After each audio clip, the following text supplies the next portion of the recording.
everybody. Welcome to Garrett's Games. We are a podcast and video series about board games. Long-running podcast, and our video series now has been going on for a while. And hey, before we get started, we would love it if you could subscribe and give us a thumbs up, ring the bell so that you hear about our weekly video podcasts, which drop every Tuesday. And of course, our audio podcast, long-running, over 1,000 episodes of those, has been going on, and those come out every Sunday. We had talked about the game that we're about to talk about on our audio podcast, but we've been playing it more, and we figured we got to do a video of this, okay? So that is Kathmandu from Queen Games and Stefan Feld. It is number 8 in the City Collection. It is for 2 to 4 players, 14 plus on the box. Now, the City Collection from Stefan Feld, some of these, in fact, many of the City Collection are republished games that had come out from Alea and other things, and then Queen is redesigning, and you can, give them all numbered editions now. This is a new one, though, this right? is a new one, exactly. Okay, so like what is it, Marrakesh that came out a while ago, and a few of the others have been originals, and so this is an original. It is a medium weight game where you're playing 6 or better 8 rounds, okay? Yeah, do 8 rounds. Do the 8 rounds. Do the long game, even though it says at the end, all right? That's just a starting game, right? Yeah. It is the only one that I won of this one, I'm just going to say. Shelley's pretty good at this one. I like this game. It is a game of meandering down the paths with yak pieces as we go along and use various resources and equipment, dealing with the possibility of weather and collecting backpacks and painting art and so on as we wander to the palace in Kathmandu. So let's check out Kathmandu right now. So in Kathmandu, you have multiple boards that you're going to be setting up. A start board over here, an end board over here. Your yaks are going to start on the starting line over on this board that you can barely see. And then as you go across each of the boards, you're putting out these little pink cardboard pieces to remind you of a cost as you go through, because you got to make sure you feed your yak the yak fodder, okay? That's one of the 5 pieces of equipment that you can get or that you want over here in this area. They are color-coded to match 5 of the 6 dice that you have. Yeah. So the black die is your wild die, but other than that, you've got that. Now, in a basic game, you start with 1 of each of these. If you want to, now, of course, with all Queen games, you can add in, they come with a couple of expansions right in the box. And one of the things that we almost immediately did was we added these characters where they give you some type of special power, and then they tell you how many and how much of these instead of 1 of each of 5. So this one, for example, you've got these black mountains that you're going across. This allows you to cross those, otherwise they are impassable for the most part, and gives me a few different, so like 4 backpacks and a couple of coins and a yak fodder, but none of the other 2 things, no painting or compasses. All right. So Shelley had this one. You could see that there are spots where you can go to the market, which is 4 tiles that make up the city. And here, instead of buying the one you stop exactly on, she could buy any of the 4 that are in the market as long as she's in the market. Okay. And so these are really nice to be able to play with immediately. There's some great ones. Yeah, for sure. So a turn involves, and by the way, you're going to have 8 rounds. We all start with 2. And they should be different colored map segments. They all come in an A and a B, all right? And so we're trying to match those up. Those score at the end of the game. We've got, as you can see on these tiles, different land types. You have the market area, the bazaars, if you will, and then you have places that are temples where you've got these cylinders, okay, and you take them off from left to right, leaving them behind at the various temples when you get there. When you do that, Underneath is 5 more points that you're going to earn at the end of the game. It's a 5-point step as you go through here.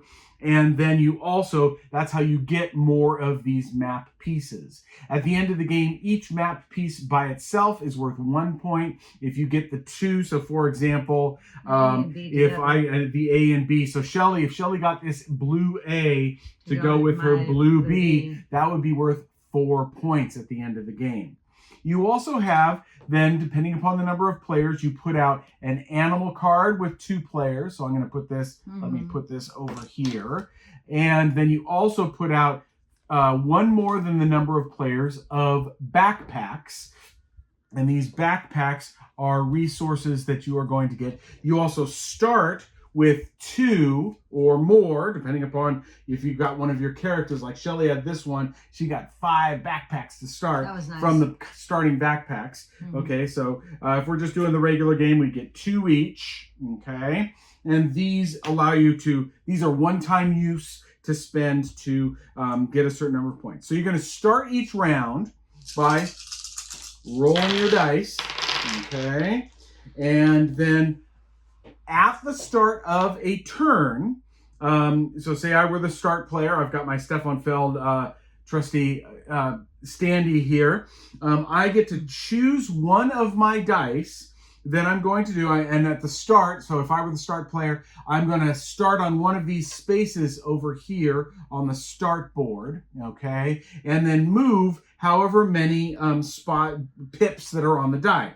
Now, the key thing about movement is, number 1, you must move in a straight line, okay? There are certain cards, and if I look at the starting cards here, I can show you, there are certain backpack cards that allow you to make a 90-degree turn during your movement that you can spend. But otherwise, you are moving in a straight line all the time. And you're going to use 3 of these 6 dice, okay? The die that you choose for your movement is also going to give you one of these equipment resources. So if I chose, for example, to move 2 in purple, probably not the best choice, by the way, I could do that, and I would get at the start of the action, a purple paint set, right? But if you look at this, this is the opening board, and if I'm going to move, the other thing that I have to take into consideration is the fact that I have this stack of yak tiles, and this is what mine looks like at the start. The very last one is worth 10 points if I go through this entire stack. Otherwise, if I don't get through this stack, I could actually lose some points. How do I get these and deal with these? Well, the first tile that I've got face up is dark green, the forest tile. So I'm looking at my starting thing, and one of the things that I might want to do is get to one of these dark green forest spaces so that I could flip over my next yak tile. So I'm looking at, let's see, 1, 2, 3, 4, 5. Oh, that looks pretty good. I could get to this spot. Or I could even, if I wanted to, 1, 2, 3, 4, 5, 6, because I've got a 5 or a 6 in my dice, right? So I might want to do this 5, okay? Because it's black, I can choose whichever resource. That's your wild. Okay, and I know I'm a little off the board here, but I'm 1, 2, 3, 4, 5, and I've got my yak over here on this spot.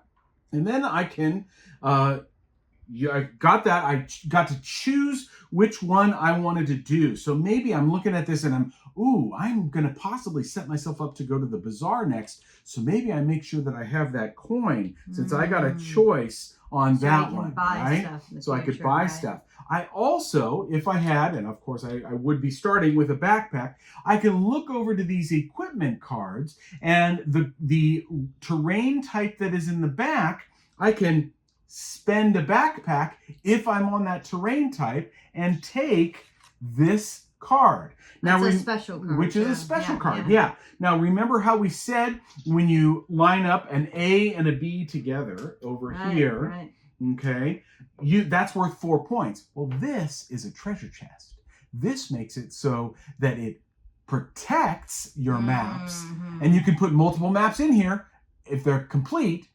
But Shelley could do that, boom, if she had gotten this card. Yep. And now that 4-point map is worth 8 points at the end of the game and is protected from the possibility of me stealing it. But of course, I got that. Basically, you would exchange. Right. Well, you can do that's one of the things that can happen if you're on the same spot as the other person. Right, right. So I've moved along here. Shelley would move along. She would choose her die. So I like she's the got purple. so that's great for me. She's got a 3 there. So maybe her 3 However, in though, pink. since I can't be on the same starting spot as you, Oh, that's true. I would have to. Maybe but I'm very fortunate that I do have a 1. Yeah, she's got a 1. So I have a She 1, can move which is forward what to I 1. need. So I'd put it here. I'd move forward 1, and then I would flip my yak over 2. She gets to flip. Notice that none of the equipment or painting cards match where she is, so she was not able to purchase those. That's okay, things. though. You're going to obviously have hands like that. Exactly. You're making the best of what you can. Now, I want to move on to this new tile. If I cross this pink barrier, I have to make sure that I have a yak fodder, or I have to take one of these tokens, which is a rest token. Because, as we're doing, every time you are choosing a die, no matter what, and getting the resource or the equipment that is the same color, but if I have 1, 2, 3 of these, which has only happened to us one time in the games that we have played, then after I've selected that die, I don't move my yak. I have to rest. My turn is over, but I get rid of these rest tiles, okay? They are no longer there. If I have any of those at the end of the game, each one is minus 3 points, okay? So that's something to pay attention to. As I'm moving here, I've got the other way you get them, though, is by... the other way, we'll talk about the other way to get them in a minute. Yeah. So say on my next turn, say I definitely had one of these because I probably, usually would. I'm going to move 6. I'm going to go 1, 2, 3, 4, 5, 6. Nice. I land in the marketplace, okay? And then there are 2 things you can do. If I luckily had 2 coins, I can spend 1 coin to take the tile I'm standing on. So that's specific to there. And I get a nice board, gets to organize things. It's a double layer board. And I could spend another coin if I wanted to take the big tile associated with the one I just bought. Now, on subsequent rounds, it is possible to, if you have the money, to steal that from the person who currently has it. So, for example, if Shelley came along later and purchased this tile, first she has to purchase the little tile. So I'd have to have at least 2 coins, right? Exactly. But then she could give me a coin and take this one from me. Now, it's worth 7 points, which is pretty great. And I can only take the big ones. I cannot take the little ones. The little ones stay, exactly. Yeah. Okay, and so you keep on moving. I cannot... if I move in the same direction as the compass thing here, I'm going to have to spend a compass token in order to not get another one of those resting tiles. So that's another thing to pay attention to. So obviously this one's going this way, so you're going to need a bunch of those to go this direction. Exactly. Because the compass, the red point so is when you going start, that this one is going the opposite direction. But I actually set this up. This one's going here. This one's going this direction. This one's going this direction. So we're going to need compasses for all of these. But that's random. And specifically, that's not always it is, but they specifically say in an earlier game, you might want to make sure that you have fewer of those compasses facing in the direction that you've got. Sure. So you keep on moving along here. If I were to get to a temple, I take my leftmost spot, I place that there, and I get to either draw one of the map tiles that's out here, or I can draw blind from the top. I got another B. That's not great. So there is a little bit of luck in there as we go forward. And then at the end of a round, after all of us have had 3 dice in our spot, we are going to first count the number of pips on the dice. Whoever has the lowest value is going to be the start player in the next round. Okay, Yeah. so that may shift, not always. Second, we're going to roll all of our dice again, and then last, before we start the next round, as our round counter, we flip over the weather. Now that's nice weather, but it's possible at some point, wow, a lot of nice weathers.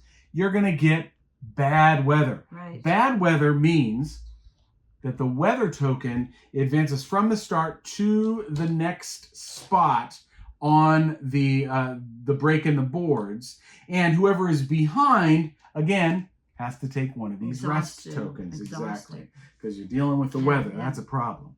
Now, but there's cool equipment that allows you to get rid of some of those too, right? Definitely. Some of the equipment allows you to get rid of some of the rest things. There's a lot of different types flip of equipment. over the die, move over mountains. Which you normally can't do, but you can do it one time. Re-rolling. Now, it is possible to say, you know what, I'm going to forego this die for this round, and if I can re-roll all of the dice I hadn't used, and then this die for this entire round is not available.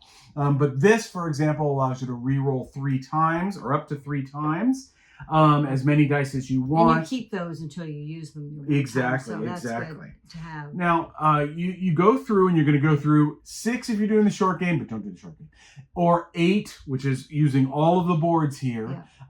And once you get to the end, a little bit cumbersome, but you take all of this stuff off.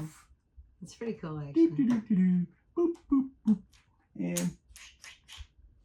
And hey, you've got your scoring ready to go, okay? We put these on our 0 spot and we score. Well, what are the ways to score? Well, first is how many of these offerings you've made. You put that score in. Second, you add up all of the things you bought at the market, including the big tiles, and you get those points, and those range in value from 2 to 5, and then 7 for the big one. Exactly, and 7 for the big one. Right. You also get 7 or 12 points for every set of 5 different or 6 different of the different types of things you can get at the market. 1 point for just a random piece of map. 4 points for a set. 8 points if they're under the chest. Over here, these are the pieces of art. Now, these are going to be coming out 1 per round in a 2-player game. If they don't get taken, you keep putting them out, okay? And this is really an interesting one because it is whoever has the most, look at whoever has the least, subtract that value. So, for example, if I had it like in our last game, 5, and Shelley had 2, that would mean all of us get 3 points per piece of art that we had collected. 5 minus 2. But notice, 3. We had a point.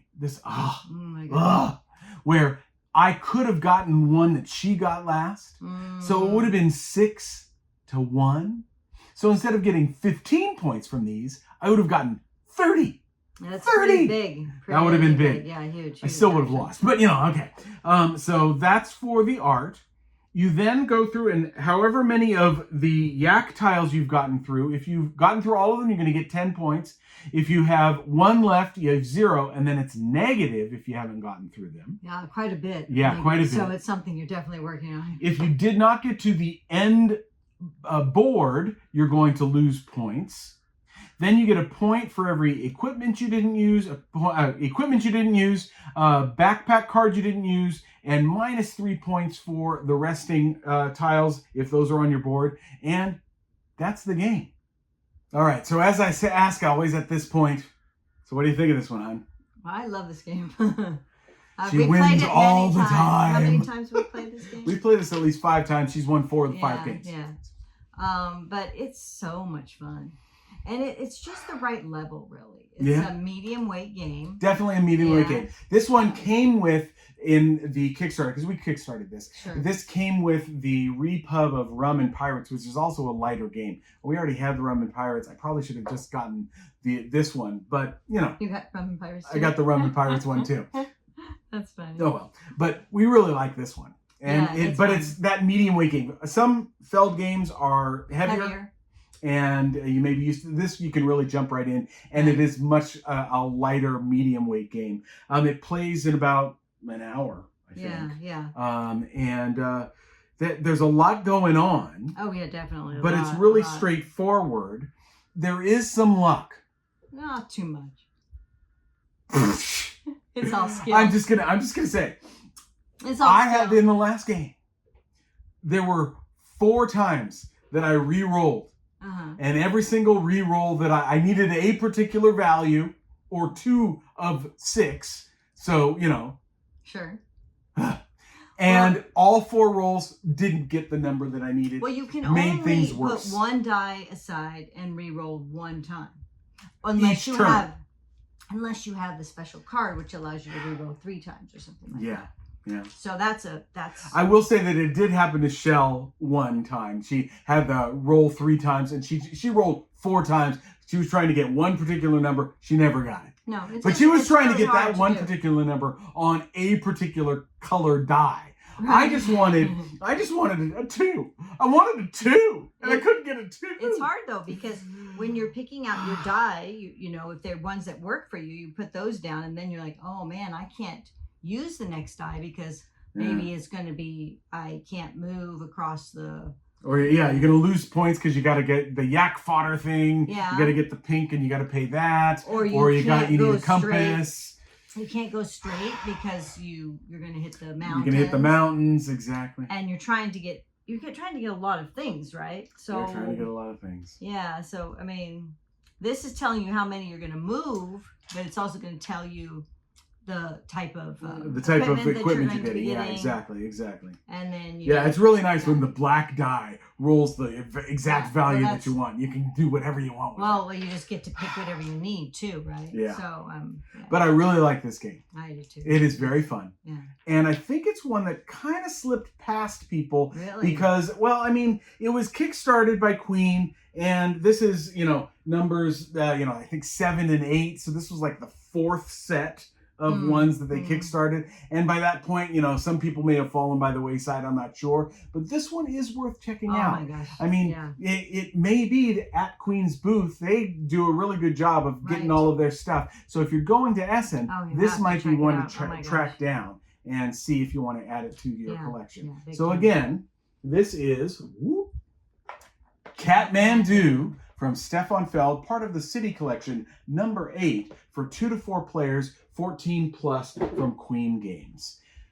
That'll do it for this week, guys. We hope you guys are having a great one. We hope you're enjoying our videos. We are going to go to Spiel, and we are going to have videos up every single day of Spiel. So please make sure that you've subscribed and hit that bell so that you get notified and you can see these things as they come up. We will be putting them up late in the night on the day that we've got that, when we're over there in Germany. So that means, especially if you're out here on the West Coast in the United States, you will be able to see them as you're getting up, enjoying mid-morning coffee or whatever the case may be. We would love to have you guys subscribe, be part of the group, okay? You can support the podcast by going to patreon.com/GarrettsGames, or head down to the show notes and check out the extensive list of games that no longer fit on our shelves, but belong on your table. Have a great week. We'll talk to you next week. Listen to the podcast too. See you later. Bye.